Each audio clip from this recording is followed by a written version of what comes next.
नमस्कार विद्यार्थीगणों, मैं हिमान स्वागत करता हूं आपका देसी इन्फोलैंड और प्रगति मंत्र की तरफ से। आप लोगों ने पिछली क्लास में हिंदी वर्णमाला को देखा था, उसी को आगे बढ़ाते हुए आज हम स्वर के जो वर्गीकरण अपन कर रहे थे पिछले वीडियो में, उसी का दूसरा जो वर्गीकरण है कि मुख खुलने के आधार पर स्वरों का वर्गीकरण। तो मुख खुलने के आधार पर जो स्वरों का वर्गीकरण है वो 4 प्रकार से होता है। पहला है समृत, दूसरा है अर्धसमृत, तीसरा है विव्रत और चौथा है अर्धविव्रत। समृत में क्या है कि जिसके उच्चारण में मुख सबसे कम खुले, वो क्या है कि समृत कहलाता है। इसमें जो वर्ण आते हैं स्वरों के, उसमें ई, दीर्घ ई, ह्रस्व उ, दीर्घ उ सम्मिलित है। इसके अलावा जो आप लोगों का ऋषि होता है, रि, ये भी किसमें आएगा? समृत में आएगा। आगे दूसरा प्रकार है अर्धसमृत का। तो अर्धसमृत में क्या है कि जिसमें समृत की अपेक्षा, मतलब जिसमें समृत की अपेक्षा मुख अपेक्षाकृत मुख कुछ ज्यादा खुले, तो उसे क्या कहेंगे? अब अर्धसमृत। तो इसमें जो वर्ण आते हैं ए और ओ, 2 वर्ण। अगला जो प्रकार है स्वरों का वो है विव्रत। तो विव्रत में जो आता है वो है कि जिसके उच्चारण में मुख सबसे ज्यादा खुले, यानी जिसके उच्चारण में मुख सबसे ज्यादा खुले वो है विव्रत। इसमें एक ही वर्ण है स्वर वर्ण, वो है दीर्घ आ। अगला जो प्रकार है वो है अर्धविव्रत।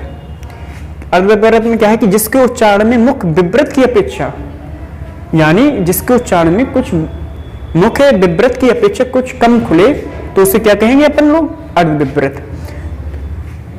और इसमें जो वर्ण है स्वर वर्ण वो है ह्रस्व आ, ए और औ। तो इस प्रकार से जो 11 स्वर वर्ण हैं वो मुख खुलने के आधार पर 4 भागों में विभाजित हो जाते हैं। स्वर वर्णों के जो अगला प्रकार बनेगा वो बनेगा उच्चारण स्थान के आधार पर। तो उच्चारण स्थान के आधार पर स्वर वर्ण हैं वो 2 प्रकार के होते हैं। जो इसमें पहला प्रकार बनता है वो बनता है अनुनासिक स्वर वर्ण का। अनुनासिक स्वर वर्ण क्या होते हैं कि जिन स्वर वर्णों के उच्चारण में ध्वनि मुख के साथ नासिका द्वार से भी निकले, तो उन्हें क्या कहेंगे? अनुनासिक स्वर वर्ण। अनुनासिक स्वर वर्ण में क्या है कि चंद्र बिंदु का उपयोग किया जाता है। जैसे ये अंग हो गया, अनार में, अंगूर में, जैसे पूछा जाए कि इसमें अनुनासिक स्वर वर्ण कौन सा है, तो वो बनेगा अंग। अब क्या है कि दूसरा प्रकार है जो वो है निरनुनासिक स्वर वर्ण का। निरनुनासिक स्वर वर्ण क्या होते हैं कि जिन स्वर वर्णों में ध्वनि केवल क्या है कि ध्वनि केवल मुख से ही निकलती है, उसे क्या कहते हैं? अनुनासिक स्वर वर्ण। इसमें जो वर्ण है कि आ, ह्रस्व आ हो गया, दीर्घ आ हो गया, ह्रस्व ई, दीर्घ ई, ह्रस्व उ, दीर्घ उ आदि, ये सभी सम्मिलित हो जाएंगे। तो इस प्रकार उच्चारण स्थान के आधार पर स्वर वर्णों के प्रकार हो जाते हैं। इसी के साथ अब स्वर वर्णों में क्या है कि कुछ संयुक्त स्वर भी होते हैं, उनको अब देखते हैं। चलिए अब देखते हैं संयुक्त स्वरों को। संयुक्त स्वरों क्या है कि 2 असमान स्वरों के योग से बने स्वर वर्ण को क्या कहेंगे? संयुक्त स्वर। इसको कहते हैं मिश्रित स्वर भी कहते हैं, इनको विजातीय स्वर भी कहते हैं। मिश्रित स्वर के क्यों कहते हैं? क्योंकि 2 असमान स्वरों के क्या है कि जुड़ने से बनते हैं, इसलिए मिश्रित स्वर कहते हैं। अगला है कि इसे विजातीय स्वर भी कहते हैं, मतलब यह अपनी जातियों में भिन्न होने के कारण इनको क्या कहते हैं? विजातीय स्वर। और इनको क्या कहते हैं? संध स्वर। संध स्वर मतलब जो संधि के द्वारा बने स्वर वर्ण हैं उन्हें क्या कहेंगे? संध स्वर। तो इनकी कुल संख्या होती है वो होती है 4। कौन कौन से हैं? जी हैं ए, आए, ओ और आओ। ए क्या है कि आ और ई के मिलने से क्या? ए बनता है। और आ धन ए मिलने से क्या? आए बनता है। और आगे तीसरा है संयुक्त स्वर की ओ। ओ क्या है कि ह्रस्व आ और ह्रस्व उ मिलने से क्या बनेगा? ओ।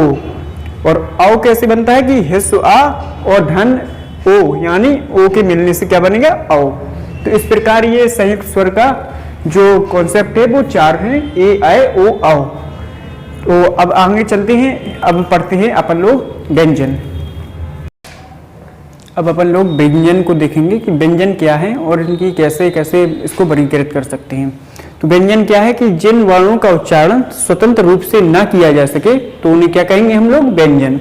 तो व्यंजन अर्थात कि स्वर, जिन वर्णों के उच्चारण में क्या स्वर वर्ण की क्या आवश्यकता पड़े तो उसे क्या कहेंगे, व्यंजन। जैसे इनकी जो टोटल संख्या है वो है कुल संख्या 33। तो अगर इसके व्यंजन के भेद यानी प्रकारों का वर्णन करें, किसके आधार पर, उच्चारण के आधार पर, क्या प्रकारों का वर्णन करें तो उच्चारण के आधार पर व्यंजन वर्ण 3 प्रकार के होते हैं। स्पर्श व्यंजन जिनकी कुल संख्या है 25, और दूसरा है प्रकार वो है अंतस्थ व्यंजन जिनकी कुल संख्या 4 है, और तीसरा जो प्रकार है वो है ऊष्म व्यंजन जिनकी संख्या भी क्या है, 4। तो इन्हीं सबको हम अब क्रम से देखेंगे कि स्पर्श व्यंजन क्या है, अंतस्थ व्यंजन क्या है और ऊष्म व्यंजन क्या है। एक बार बहुत कि अगर कोई सी वर्ण में, व्यंजन वर्ण में जैसे का हो गया, तो इसको अगर हम हलंत रूप में लिखें तो ये होता है शुद्ध व्यंजन। अगर इसमें आम मिला दें तो यह व्यंजन क्या है कि स्वर सहित व्यंजन कहलाता है। तो ये बनेगा इस प्रकार से। चलिए देखते हैं अब स्पर्श व्यंजन के बारे में।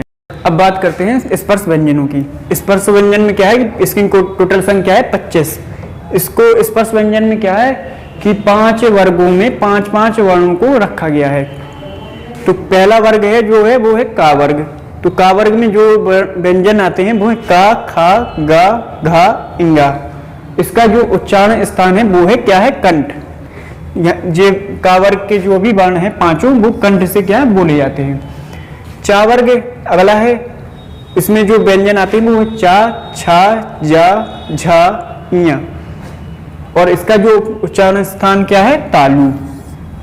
अगला वर्ग है टा वर्ग। टा वर्ग क्या है कि इसमें जो व्यंजन है 5 वो है टा, ठा, डा, ढा, ओणा, और इसका जो उच्चारण स्थान है वो क्या है, मूर्धा। अगला जो वर्ग है वो है ता वर्ग। ता वर्ग में जो व्यंजन वर्ण आते हैं वो है ता, था, दा, धा, ना, और इसका जो उच्चारण स्थान वो क्या है कि दंत। अगला जो पा वर्ग है उसमें व्यंजन है पा, फा, बा, भा, मा, और इसका जो उच्चारण स्थान है वो क्या है, ओष्ठ।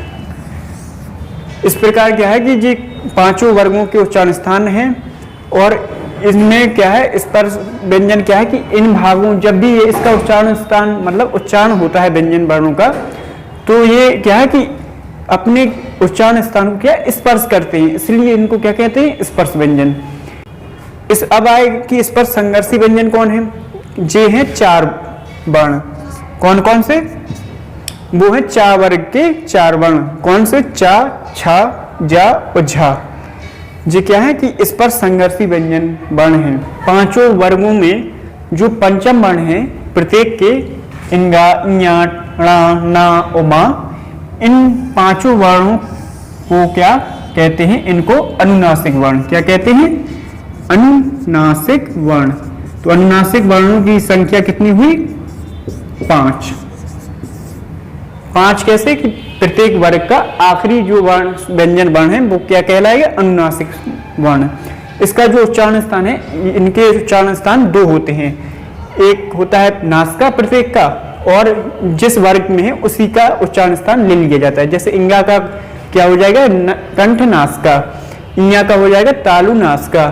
णा का हो जाएगा मूर्धन्य नासिका, और ना का हो जाएगा दंत नासिका, और मा का हो जाएगा ओष्ठ और नासिका। मतलब अनुनासिक वर्णों के उच्चारण स्थान कितने होते हैं, 2। अब बात करते हैं अपन लोग स्पर्श व्यंजन के बाद अंतस्थ व्यंजन की।